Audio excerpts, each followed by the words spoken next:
He called me into his office with a smile, the kind that hides a knife. 10 minutes later, I walked out with a smaller paycheck and a fire in my chest. What he didn't know was that he'd just funded his own competition. My name is Lucas Grant, and for 15 years I gave everything I had to Stonebridge Systems, a mid-sized software company in Denver. I wasn't just a senior developer.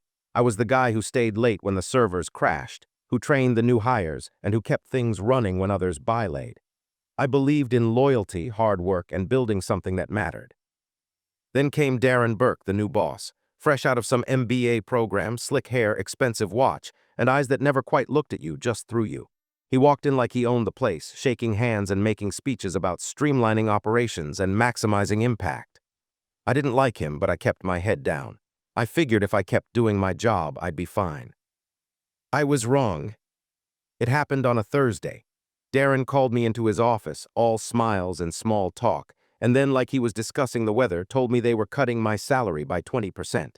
No warning, no explanation that made sense, just some garbage about restructuring pay bands to match industry trends. I sat there stunned. My mouth went dry. I thought about the mortgage, the kids' tuition, my wife's birthday coming up. I asked if this was a performance issue. He laughed.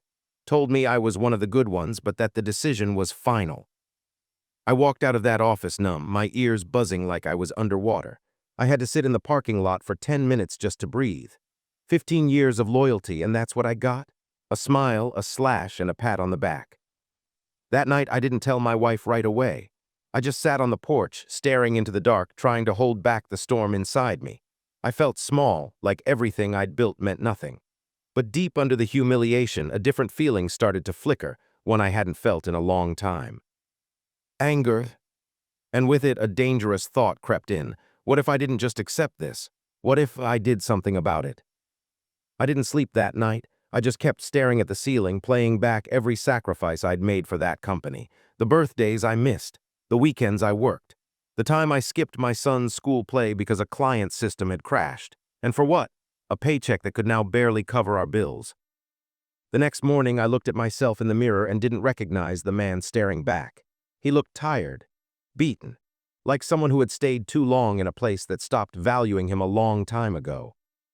I went to work anyway, habit, I guess. I kept my head down, typing lines of code like a machine. My fingers moved, but my heart wasn't in it. Around me, people joked and drank coffee like it was any other day. But for me, the air felt heavier, like something had shifted, something I couldn't unfeel. I thought about how I used to come in early just to fix bugs others left behind. How I trained half the current team when they were fresh out of college. I was the guy people called when they were stuck, when the system was down, when a client was furious. I always answered, always showed up. And now, I was just another number on a spreadsheet Darren wanted to balance. I remember sitting in the break room, staring into my coffee, when Jeremy, one of the junior devs I mentored, sat beside me. "You okay, Lucas?" he asked quietly. "You look different." I forced a smile, just tired. He hesitated, then added, "He did it to you too, didn't he?" I looked at him, startled. "What do you mean?" Jeremy glanced around, leaned closer. "Cut my hours last week, said I'd be more efficient with limited time, said it's part of the company's new direction." That's when it hit me, it wasn't just me. I wasn't the only one he'd clipped. Darren wasn't leading a company. He was trimming fat from a spreadsheet, no matter the cost. I walked back to my desk, but something inside me had changed. The shame I felt yesterday, it was burning into something else now, clarity. Darren didn't just take my money. He took my worth and I let him. But maybe, just maybe, that was the last time I'd let anyone do that. For the rest of the week, things felt off. Not just for me, I could feel it in the air. The smiles were thinner, conversations shorter. People weren't making eye contact like they used to. I caught snippets in hallways, glances exchanged over monitors, quick messages flying between desks. Nothing loud, nothing obvious, but something was brewing. On Thursday, during a team meeting, Darren walked in wearing that same rehearsed smile. He started talking about agility and competitive salary realignments, throwing around buzzwords like confetti. He didn't even flinch when someone asked directly if more pay cuts were coming. Just gave a smooth, slippery answer and kept moving. But I noticed something he didn't, the way people looked at me. A few eyes flicked toward me just for a second, like they were checking how I'd react, like they knew. And that's when I realized people were talking. That afternoon, I stayed late on purpose, pretended to be debugging some report while everyone else packed up. One by one, the lights above cubicles went off. But just before Jeremy left, he paused at my desk. "They're all feeling it, Lucas," he said quietly. "Kendra in QA, Rob from UI, even Jenny from support. Everyone's scared, everyone's mad." I looked at him, "Then why is it so quiet?" "Because no one wants to be next," he replied. "But that doesn't mean we're okay with it." After he left, I sat there in the dim light of the office, the glow of my monitor bouncing off my tired face. I remembered how we used to be a real team. There were late nights with pizza, celebrating launch days, laughing over broken code. It wasn't perfect, but it felt like family. Now it felt like a machine grinding people down. Still, something stirred in me, the tiniest flicker of hope. If others felt the same, maybe I wasn't crazy. Maybe I wasn't weak for feeling angry. Maybe we'd all just been too afraid to say it out loud. I walked out that night not with a plan, but with a new kind of strength. A quiet knowing that I wasn't alone, not really. And sometimes, that's all it takes to start something bigger than you. The moment I admitted I wasn't alone, something shifted inside me.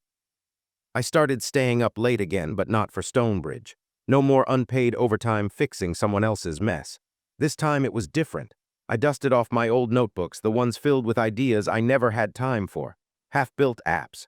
Business models I'd scribbled in airport lounges. I hadn't looked at them in years. Now I read every word like a man looking for an escape rope. The first few nights were rough.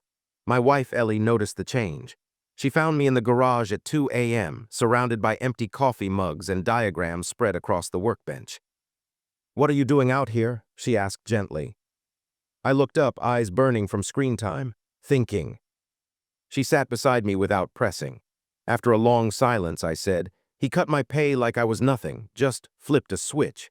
And now I can't stop thinking, what if I built something better? What if I didn't need him at all?" Ellie didn't say anything right away, but then she looked at me, eyes soft but serious. "Then do it. You've built everything for everyone else. Maybe it's time you build something for yourself." That moment, it stayed with me. I started small, researching licensing, budgeting with the little savings we had, listing tools we'd need to build a minimum product. I didn't know exactly what the business would be yet, but I knew the heart of it. A place where developers mattered, where loyalty was repaid, not punished. I was still working at Stonebridge by day, but by night, I was sketching the skeleton of a dream. Jeremy was the first person I told. We met at a coffee shop across town, far from anyone who might recognize us. "I'm not asking you to leave your job," I said, voice low. "I'm just building something, just in case." He stared at me, processing, then he grinned. "You mean you're starting a company?" "Maybe," I said, "something small for people like us." Jeremy leaned back, eyes lit up. "I'm in."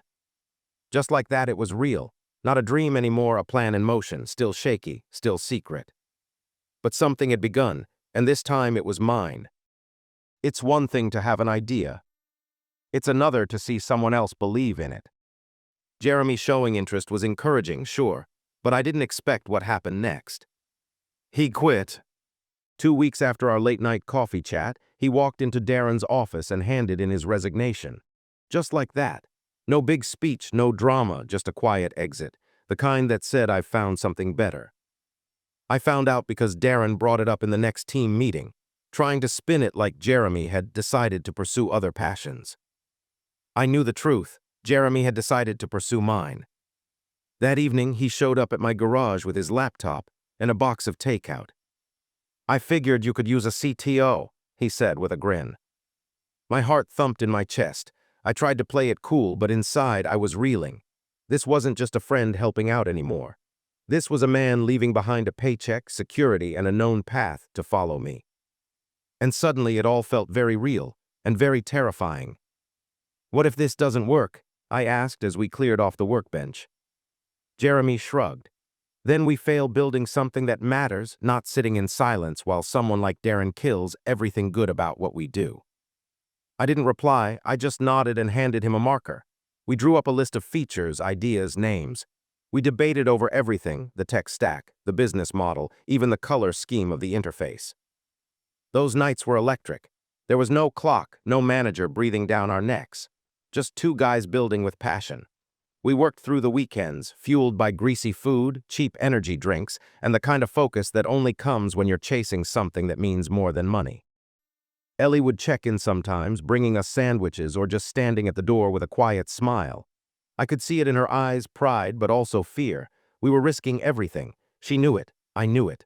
But she never asked me to stop. And every time I saw Jeremy's head buried in code, completely invested, I felt a fire in my chest. This wasn't just about revenge anymore. This was about creating a place where people like Jeremy, people like me, finally belonged. I kept one foot inside Stonebridge while I built my dream in secret. It wasn't out of fear, it was necessity. Bills don't care about your pride. I needed time. Time to build, time to plan, time to save. But Darren didn't make that easy. It started with more micro-cuts. He took away our conference room privileges, said we could meet at our desks. Then he reassigned me to a juniors project, claiming it was to keep teams balanced. A project so beneath my experience, I couldn't tell if it was a joke or a punishment. I kept my head down, smiled when I had to. But inside, something was boiling. It wasn't just the insult, it was the message behind it. You don't matter anymore. One afternoon, I caught him in my calendar, a 30-minute meeting titled New Role Proposal. Just those words made my stomach tighten. When I walked in, he was already leaning back in his chair, fingers laced behind his head like he'd just finished a round of golf. "Lucas," he said, "you've been a pillar here for a long time, but we're going in a new direction. I think your experience is better suited in a more supportive role." I stared at him, supportive. He nodded. "Think of it as a mentorship position. Less coding, more documentation, more helping others shine." Helping others shine. That was his way of saying fade quietly into the background. I felt the heat rising in my chest. "You're sidelining me." "It's not personal," he replied, all fake calm. "It's strategic. Besides, you'll have more time to reflect, maybe even relax a little." Relax? 15 years of sweat, loyalty, weekends lost, and he wanted me to relax. I walked out of that meeting with shaking hands. I didn't go back to my desk. I walked straight to my car. Sat there with the engine off, staring at the steering wheel, breathing like I'd just run a marathon. That night, I didn't touch a single line of Stonebridge code. Instead, I told Jeremy, "It's time, I'm out." He looked up from his screen. "You're quitting." I nodded. "Next week. I'm done waiting. If I keep giving him my time, I'll lose everything I'm building." I meant it. No more looking back. Darren didn't just push me out, he shoved me into my future. Monday morning came faster than I expected. My resignation letter sat printed on my desk at home, folded neatly inside a plain envelope. There was no grand speech, no list of grievances, just a simple statement: "Thank you for the opportunity. Effective immediately, I'm stepping down from my position." Ellie stood by the door as I got ready. "You sure?" she asked, though her voice told me she already knew the answer. I nodded. I've never been more sure. Driving to the office that day felt surreal. The same streets, the same parking space, but everything felt different, like I was walking through the last scene of a movie I no longer believed in. I didn't even bother booting up my computer. Instead, I walked straight into Darren's office. He looked up from his desk, surprised. "Lucas, something wrong." I placed the envelope on the table. "I'm done." He blinked. "Excuse me. I'm leaving the company, effective today." He opened the letter, scanning it quickly. Then came the fake concern. "Is this about the role change? We could have discussed it." "No, Darren," I said, cutting him off. "This is about respect, and I've finally realized I don't need yours." That stunned him. For once, he didn't have a rehearsed reply. I turned and walked out, not with anger, but with peace. It wasn't a rebellion, it was a release. As I passed through the rows of desks, I caught Jeremy's eye from across the room. He gave me a slight nod, a silent salute. Others noticed too. Kendra from QA stood up. So did Rob. There was something in their faces, something I hadn't seen in a long time. Pride. By the time I reached the elevator, I wasn't walking alone. Jeremy had already packed his bag. 2 more followed before the doors closed. We didn't say a word on the way down, but inside my heart was thudding like a drum. It was happening, it was real. Outside, the sun was sharp and bright. I took the deepest breath I'd had in months. I had no paycheck, no title, no office. But I had myself, and I had something even rarer, people willing to follow me into the unknown. The first morning after quitting, I woke up with no alarm, no schedule, no Darren. But also, no income, no benefits, no safety net. It hit me harder than I expected. I sat at the kitchen table nursing a black coffee while Ellie packed lunches for the kids. For a second, I wondered if I'd made the biggest mistake of my life. Then the garage door creaked open, and Jeremy walked in with 2 more laptops, an old whiteboard, and a grin on his face. "Ready, boss." And just like that, fear gave way to something else, purpose. We cleared space in the garage, moving out paint cans and old bicycles, laying down folding tables and extension cords. Ellie helped set up a corner with snacks, coffee, and a fan that buzzed like a plane engine. It was chaotic, cramped, hot. But it was ours. By the end of the week, we had 4 people working shoulder to shoulder in that space. Kendra joined after a tense call with HR. They told me I was too emotional for leadership. Rob came 2 days later, fed up with being passed over again. Every person who showed up didn't just bring talent, they brought fire. They wanted this to work, not for stock options or fancy titles, but because they believed in each other. And it wasn't just a rebellion anymore. We had a name, Brightstack, a product concept, a lightweight platform for small businesses to manage client interactions, simple, elegant, with the features we knew real users needed because we'd built clunky systems for too long. We knew where they failed, and we knew how to fix them. At night, when the laptops were closed and the fan finally shut off, we'd sit in lawn chairs and talk about the future. We joked about one day having our own office, hiring an HR team that actually cared, building a culture that didn't burn people out.